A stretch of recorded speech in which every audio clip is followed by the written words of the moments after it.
Have you ever wondered why men seem unable to show their real feelings?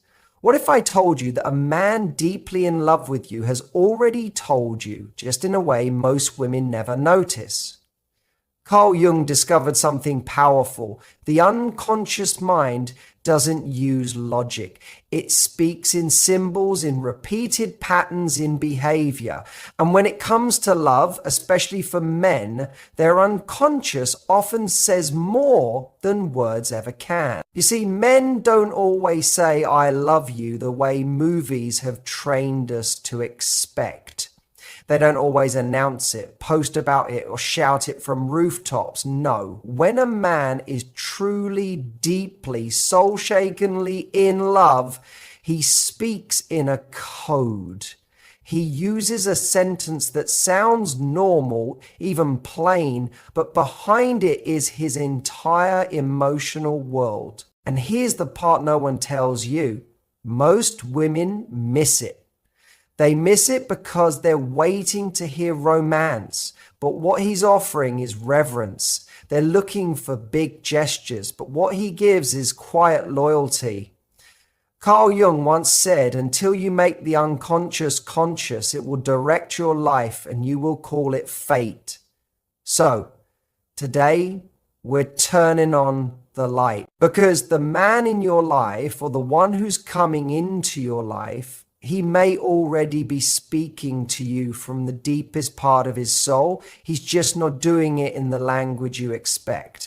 And that's what I want to show you today. I'm going to uncover the 7 phrases a man says only when he's in love with his entire being. They won't sound poetic. Some may even sound like everyday words, the kind you'd barely notice. That's the key. These phrases aren't about what's being said. They're about when he says them, why he says them, and how he says them. Think about it this way. A tiger doesn't purr like a house cat, a volcano doesn't whistle like a kettle, and a man in love doesn't always say, "I love you." He shows it in the way he breaks his own emotional habits. That's how you know it's real. Before we begin, I just want to ask you for something. If any part of what you've heard so far already stirs something inside you, if your heart whispers, "This explains so much," please like this video, subscribe, and turn on the notifications. I'm pouring my soul into this, not just to explain, but to help women finally understand how real love speaks through men. Because once you hear the first phrase, you'll never listen the same way again. You might even realize he's been loving you this whole time in a language deeper than words. What do you think? A man's strength isn't just about what he can carry, it's about who he trusts enough to carry it with him. So let's start with a phrase that sounds so simple, so everyday. What do you think? You've probably heard it over coffee, during a drive, while he's scrolling on his phone. Maybe he said it half distracted, looking up at the ceiling. But don't get it wrong, because when a man truly loves you, those 4 little words mean everything. It's not just a polite question, it's a quiet act of surrender. Carl Jung taught that the male mind is shaped by the inner warrior, the part built for action, for control, for handling things alone. That warrior doesn't need help. That warrior doesn't ask for advice. That warrior leads, hides weakness, makes choices alone. So when a man looks into your eyes and says, "What do you think?" he's stepping out of that armor. He's breaking his own rules. That's not small talk.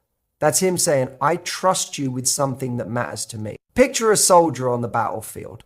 He's used to being in charge, calling all the shots, but now he radios back not for orders, but for your insight. That's what's happening here. He's not just asking you for your opinion. He's showing you that your thoughts guide his path. And for a man, that's sacred. Now, maybe you're thinking, "But he asked me which shirt looks better." That's not life-changing. True. But don't just listen to the words. Watch how he says them. Look at his eyes, his posture, the softness in his voice. Does he actually pause to hear what you'll say? Then it's not about shirts. It's about inviting you into his world. Because when a man lets you help him choose, when he brings you into his decisions, he's not giving up power. He's sharing his life. He sees you not as a background character, but as a partner. A woman whose mind holds weight. And that means something deep. I'll tell you about Mara. She was calm, thoughtful in her 50s and had been with her partner for more than a decade. One day, during a conversation about retirement, he looked at her and asked, "What do you think I should do?" She said later, that moment meant more to her than the ring he gave her, more than any romantic note, because in that one question, she felt his heart. She knew he couldn't picture the future without her voice in it. So next time a man asks you that question, take a pause, feel what he's really saying. Because sometimes what do you think really means, I need your wisdom to move forward. And don't ever doubt that your opinion matters. Your insight is influence. Your voice is a compass in his storm. You're not just answering a question, you're shaping a future he wants you to be part of. I had a rough day. The strongest man isn't the one who hides his pain. It's the one who knows where it's safe to put it down. Let's talk about a sentence that sounds small but carries heavy meaning. He walks in, drops his keys, rubs his neck and says, "I had a rough day." Seems simple, right? But if you only hear the words, you'll miss what he's really giving you. Because when a man says this and really means it, it's not just a recap, it's a reveal. It's vulnerability. Carl Jung said that the male mind is built around the warrior, that part of him that survives, leads, protects, and pushes through. And what does the warrior never do? Show weakness. That's why so many men, good men, kind men, loving men, walk through life carrying emotional weight they never let anyone see. Not because they don't feel, but because feeling for them means breaking the image of what they think a man should be. So when he looks at you and says, "I had a rough day," that's not just him complaining. That's him choosing to be seen. That's him trusting that with you, he doesn't have to pretend. It may not be poetic. Most men don't cry on cue. They don't give big speeches about their emotions. But when he gives you that little opening, when he says, "Today was hard," he's handing you the key to his inner world. And if he lets you see him tired, that's a man whose heart already feels safe with you. Here's what many women miss. They brush past that moment. They try to cheer him up too fast or think he's just moody.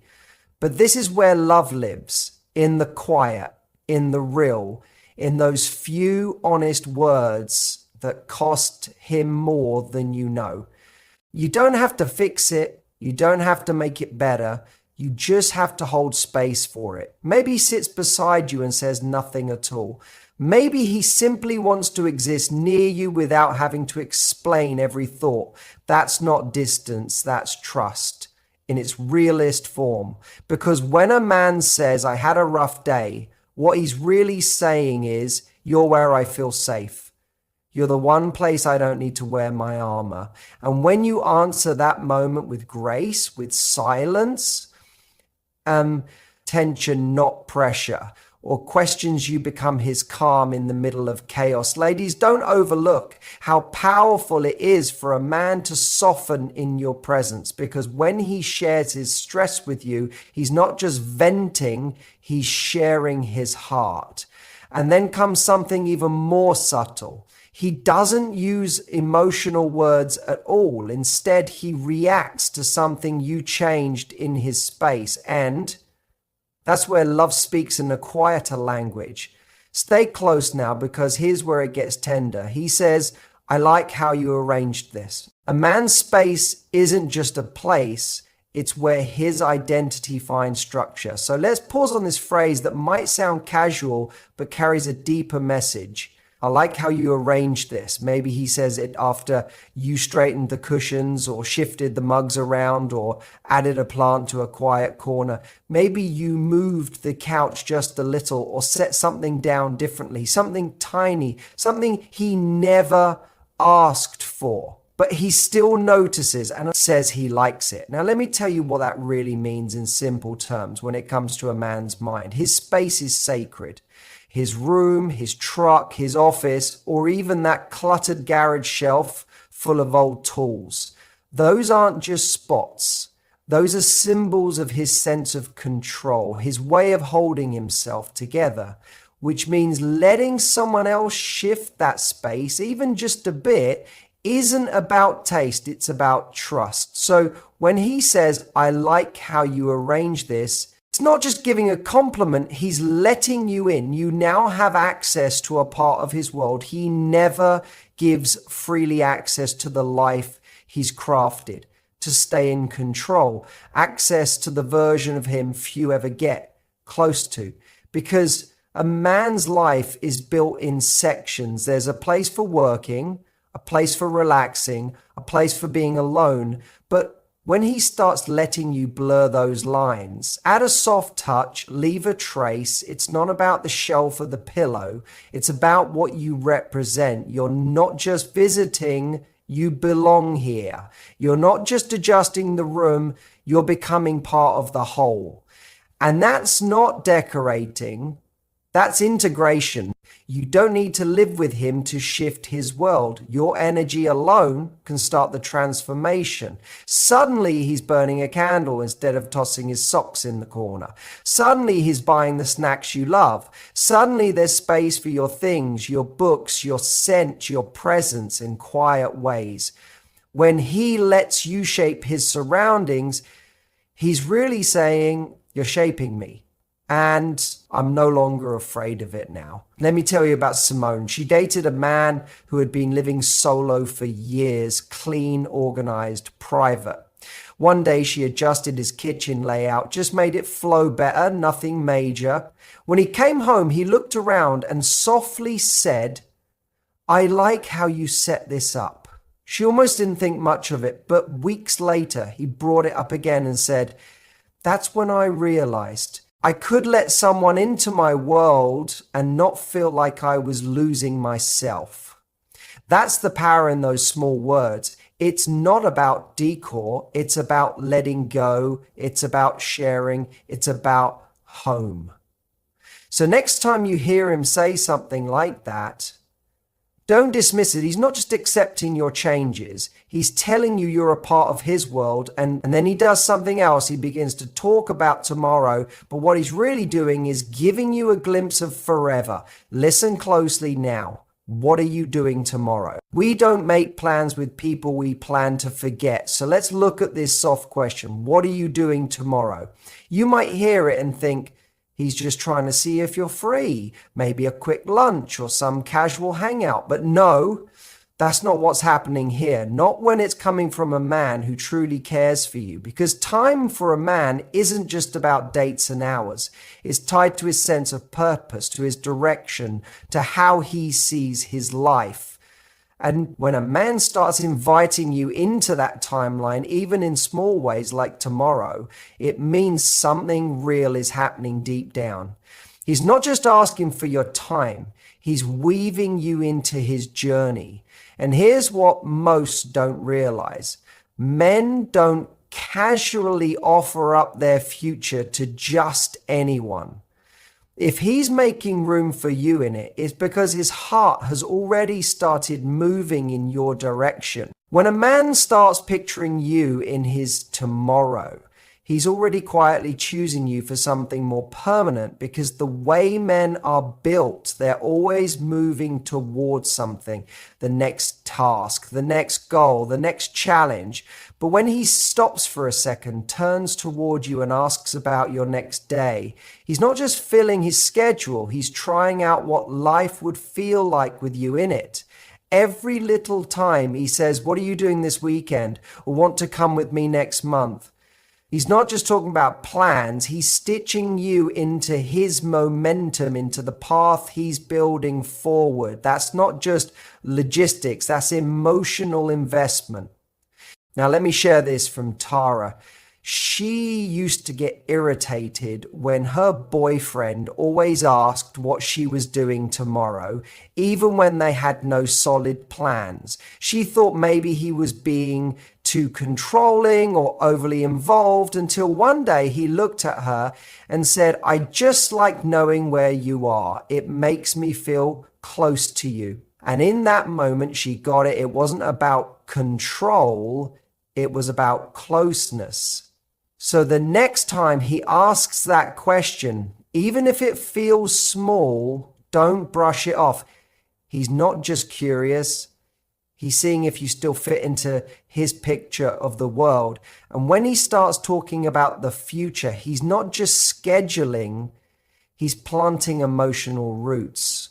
And then something rare happens. He stops pretending he has it all figured out. And when that happens, it's not weakness. It's actually the biggest opening of his heart. The phrase is quiet but powerful. I don't know what to do.